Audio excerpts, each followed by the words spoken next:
Well, I it's tell you. kind of tricky because you've got this severe weather out to the west. Yeah, and it's yeah. like She and I both will be together tomorrow, and hopefully we don't have warnings to cover, but we're definitely under that risk for tomorrow. So Yeah. I tell you what, though, this evening for some it's going to be severe clear. Unfortunately, still got a couple of downpours that we're following. These are not severe weather, but heads up there, Morgantown, Trafalgar, over toward Nineveh. Rain, basically some downpours. That's really the only threat we have for most of this action. That went through Shelbyville. That's heading toward Greensburg. They're hit and miss, and they're along a front that we told you would come in and clear out the sky north to south. That's gradually happening here this evening.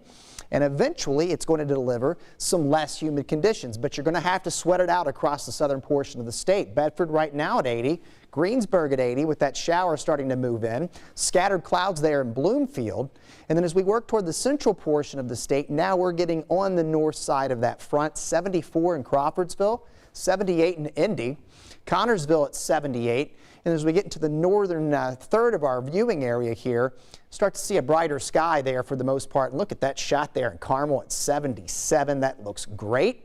And you can feel the difference. Dew points dropping in the 50s. So the muggy meter going down, but it's going to take some time before that drier air gets across the southern third of the state. So you have to be a little patient before the less humid air gets in here. Clearing and less humid as we go through the remainder of the evening. Still at 70 at 9 o'clock.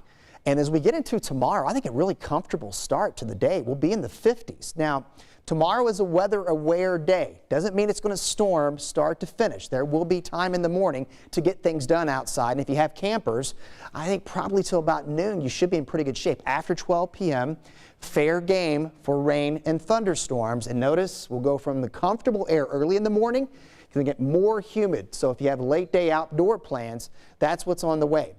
So the odds of severe weather up a little higher for tomorrow. Not a surprise to see this. A little uncertainty on whether or not this actually verifies with this first storm complex coming at us toward the noon hour. If it doesn't, that would even increase our odds of seeing severe thunderstorms. But that could lessen the load if it does happen.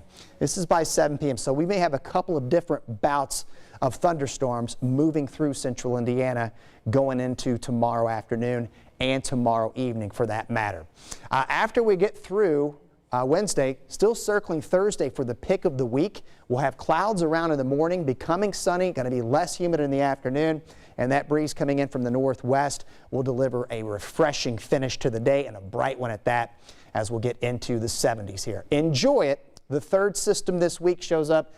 Showers still looking likely for Friday. Thinking right now as that gets out of here, and we'll have what's going to be a pretty good looking weekend if it holds. Sunshine and 70s to near 80, and then the big warm up next week.